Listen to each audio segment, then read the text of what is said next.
To stop by this afternoon. I've really been looking forward to talking with you today. It's rather exciting for all of us to be up here in the sunlight. After all, we've all been gone for such a long time. In fact, I just realized that I've been gone for 100 years. I can hardly believe that it could have been that long, but it has. Please allow me to introduce myself. My name is Margaret Gladys Hayes.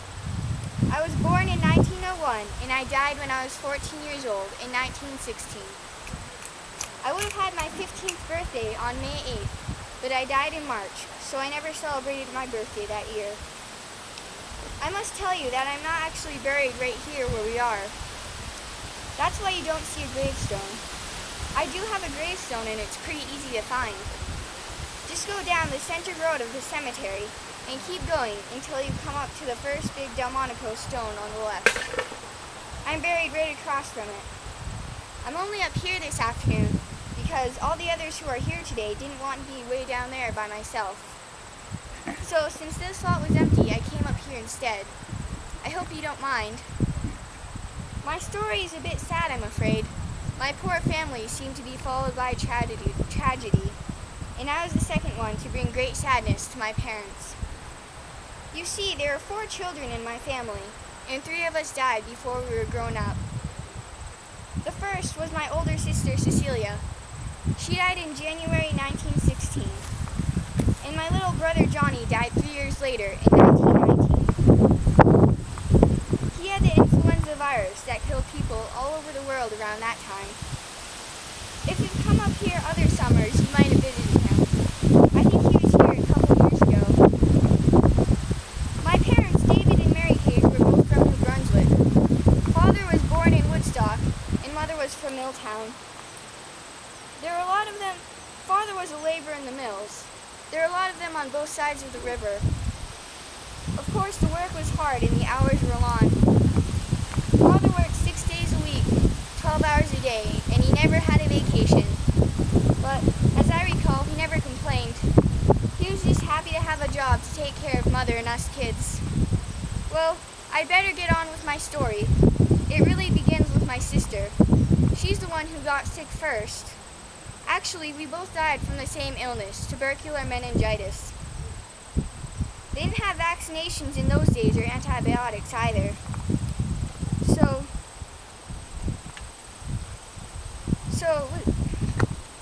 So for the people who caught it, there wasn't much help. Many people died, and poor Cecilia was one of them. So was I, for that matter. Cecilia was sick for only about 2 weeks before she died. I remember how hard it was for my parents. We just thought she was sick and would get better. We were all so sad and shocked. But she didn't. That's why I was so frightened when I started to get sick right after she died. I remember that I was in grade 9 at the convent school. You know, back then everyone went to grammar school for 9 years. And so I was still going to school with the Sisters of Mercy. But I was really looking forward to starting Calais Academy in the fall. Anyway, I'd been working very hard to prepare for high school. One of my sisters was helping me. She said I was a good student, but I needed to work more on my Latin and also on my algebraic equations, so I'd be better prepared for geometry in my advanced courses. Everyone studied Latin in those days. It really did help us understand English better if we had a good understanding of our Latin roots. Sister said it improved our vocabulary as well, and I guess it did. Well, all of a sudden I got sick, just like my sister Cecilia. I wouldn't have thought too much about it if it wasn't for Cecilia having just died. I started to cough like I had a cold, and I remember the doctor had said that meningitis was very contagious, and my parents would have to watch out for the rest of us children to be sure that we didn't show any signs of catching it from Cecilia. My sister Florence was 19, and little Johnny only 4. Neither one of them got it, but Cecilia and I were only 2 years apart, and we were inseparable. We even slept in the same room, so I guess it made sense that I was the one to catch it. Of course, my parents tried to take precautions so I wouldn't catch it, but it must have not worked. I remember they moved me from Cecilia's room and kept us apart. Maybe I'd already caught it though. I only know that I became very sick very fast. The coughing was terrible. It seemed worse than Cecilia's had been. I would lie in my bed and heart would start to pound and I would begin to panic. I tried to calm myself down, but I was just so frightened and Mother could always make me feel better. She'd rub my back and hold my hand and tell me not to be afraid, that everything would be okay. But I don't think she really believed it. Once or twice, I remember looking down in her eyes and seeing tears. I think she just didn't want me to know. I coughed so badly that I couldn't go to sleep, and finally, near the end of February, I came down with pneumonia on top of my meningitis. That was the end, I guess.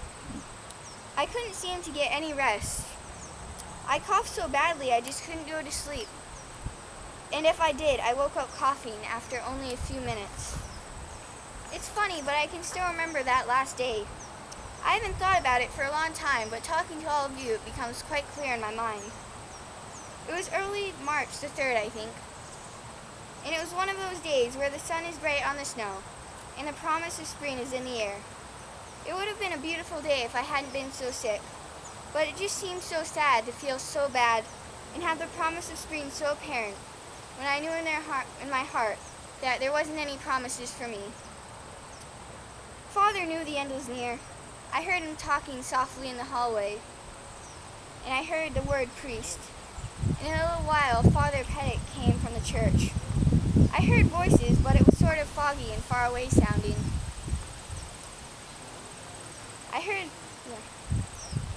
I stopped feeling frightened though, isn't that strange? Father Pettit put holy oil on my forehead, and it felt cool and nice. I don't remember much after that, just a kind of restless sleep. Then it was over. I felt good after that, I remember, but I guess I just slipped away and didn't know. Poor Mother and Father losing 2 daughters within less than 6 weeks. The whole town felt badly for them. There was even a little article in the Advertiser that said, "Much sympathies expressed for Mr. and Mrs. David Hayes, whose home has, within the past 2 months, twice been invaded by death, and 2 daughters taken, both bright and happy young girls. The funeral was a mass of the angels at the Church of the Immaculate Conception, and all the children from the convent school came with all the Sisters of Mercy." How nice of them, don't you think? You know, I can't help wondering what my life might have been if I had lived. Would I have gotten married and have children of my own? And poor Cecilia, who would she have become? I would have loved to continue all the things I liked to do as a girl and grow up, but I guess it just wasn't meant to be. After all, perhaps we should be more careful to live our lives the very best way we can. We never know how much time we have. Well, I didn't mean to be so serious. I hope you'll forgive me. It's just I do think about these things sometimes. Oh my, what time must it be? I really must say goodbye as much as I hate to have you go. I cannot begin to tell you how happy you've made me by coming. You know, it's been the very best day I've had in 100 years. Doesn't that sound funny? If you ever get a chance to do this again, I hope you'll come back. Or just come to my gravesite to say hello. I'd like that. Goodbye, and thank you very much for coming.